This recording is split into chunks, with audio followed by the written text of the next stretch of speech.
Have you ever stopped to consider that your anxiety might be the third wheel in your relationship? Picture the scenarios. Messages not immediately replied to, plans changing at the last minute. How do you respond? Now, what if I told you that there are clear signs that your anxiety is not just present, but actually steering your most important interactions? Does that surprise you? Stick with us because we're going to explore these signs and understand how to recognize them. But here's a spoiler. What you're about to discover could change the way you experience your relationships. So, are you ready to embark on this journey of self-discovery? Sign 5. Negative communication. Communication is the bridge that connects two different worlds in a relationship, isn't it? But when anxiety steps in, this bridge might start to sway. Have you noticed how, when we're anxious, our words can become our worst enemies? We begin to interpret everything negatively, or even to speak in a way we didn't intend. For example, consider a situation where you're waiting for a response from your partner about a plan that's important to you. Anxiety makes you send a message that sounds more like a demand than a friendly reminder. Suddenly, a simple "don't you love me anymore" might slip out, when in fact all you wanted to say was, "I'm looking forward to hearing your thoughts." This is where the importance of assertive communication comes in, the kind where we express our feelings and needs clearly and respectfully, without being passive or aggressive. Assertive communication is like an antidote to the effects of anxiety on our conversations. Ready for a practical exercise? Want to try improving communication in your relationship? Try the I feel technique. When you're feeling anxious and want to express something, start your sentences with "I feel." This helps to focus on your feelings without blaming or attacking the other person. For example, instead of saying "you never listen to me," try "I feel like I'm not being heard when we talk about this." It's a small change that can make a big difference. But remember, communication is a two-way street. Listen carefully, practice empathy, and watch how things start to change. And you might just transform that swaying bridge into a strong connection that withstands the storms of anxiety. Sign 4. Excessive dependence or distancing. Anxiety can pull us towards these two extremes in relationships. It feels like a swing, doesn't it? On one side, anxiety makes us want to cling to our partner as if they were a lifebuoy. On the other, it pushes us away, creating an ocean between us. Let me give you an example that happened right near me. A super friend feels tremendous anxiety when she's not with her boyfriend. She checks her phone every 5 minutes for messages from him and feels a constant need to know if he's okay and what he's doing. That's dependence. Conversely, I have another friend who, for fear of getting hurt, keeps his partner at a safe distance, avoiding deep conversations and moments of intimacy. That's distancing.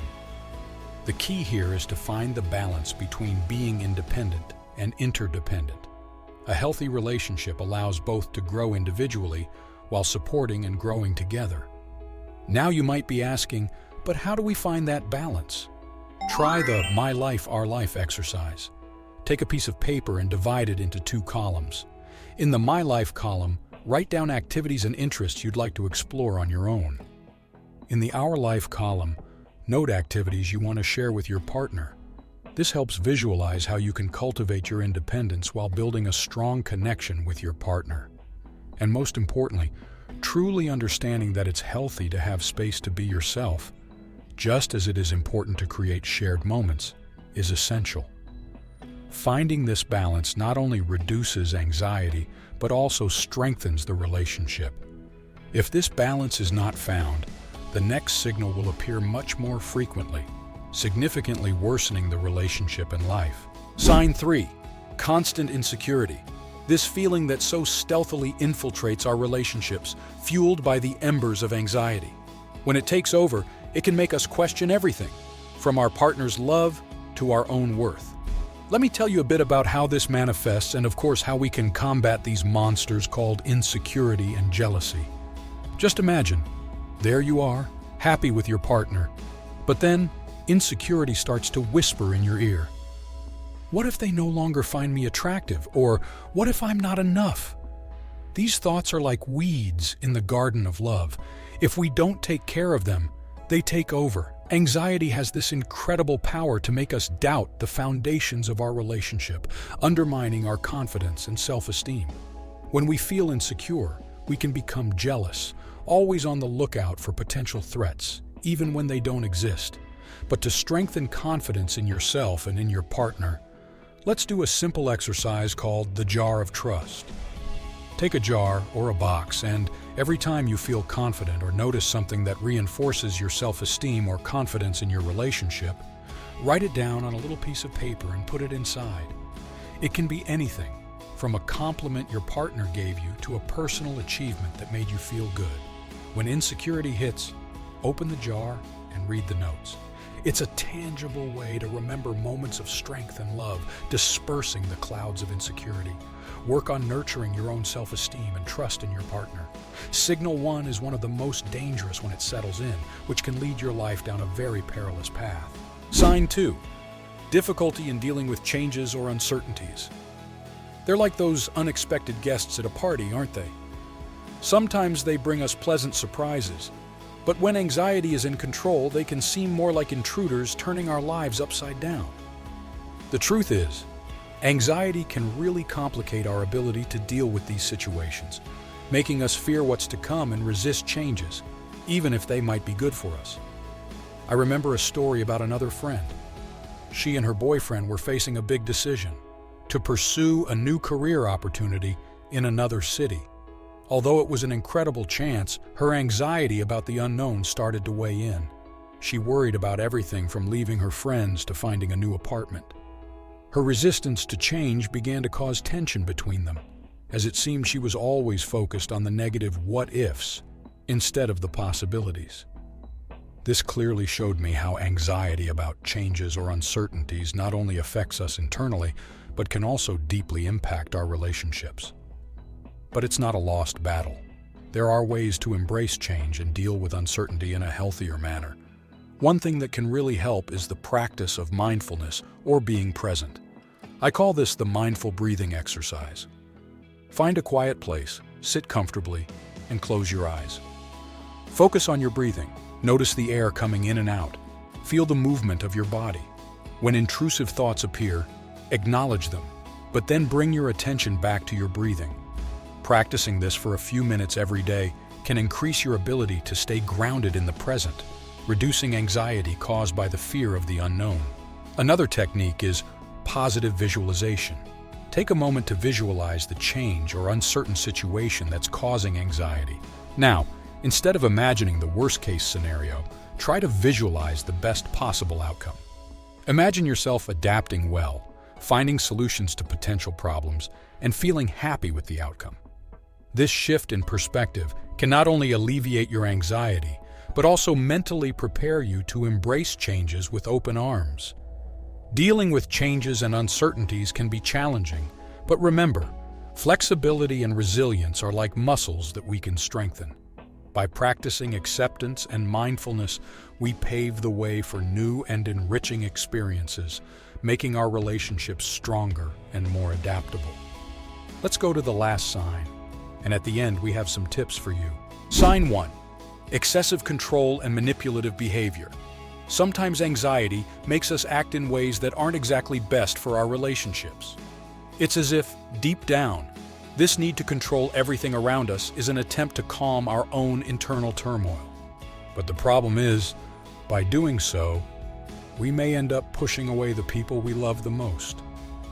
I have a cousin who was always anxious about his relationship with his girlfriend, so much so that he started checking her phone to see who she was talking to. Initially, he told himself it was just because he cared a lot and wanted to protect their relationship. But over time, this behavior started to create a lot of tension between them. The girl felt suffocated and suspicious, which ironically only increased my cousin's anxiety. This story illustrates well how excessive control and manipulation, although they may seem like defense mechanisms against anxiety, actually undermine trust and intimacy, which are fundamental for any healthy relationship.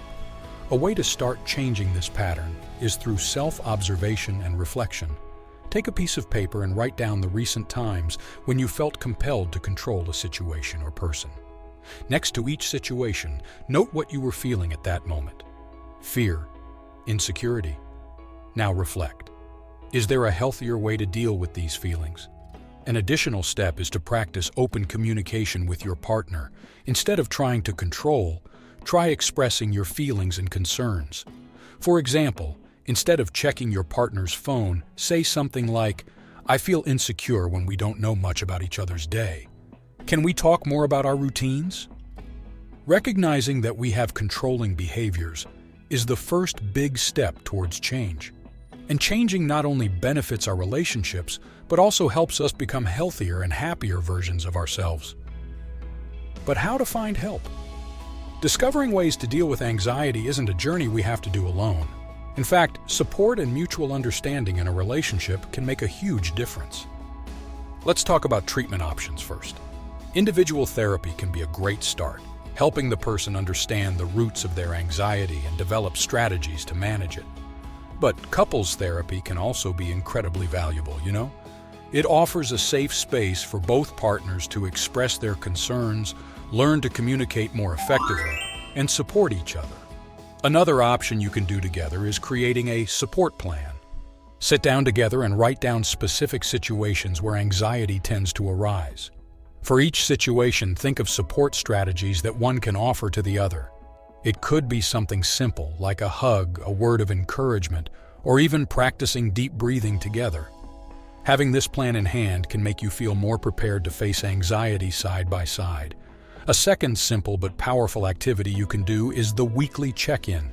Set aside time every week to sit together without distractions and share how you're feeling about the relationship and personal life.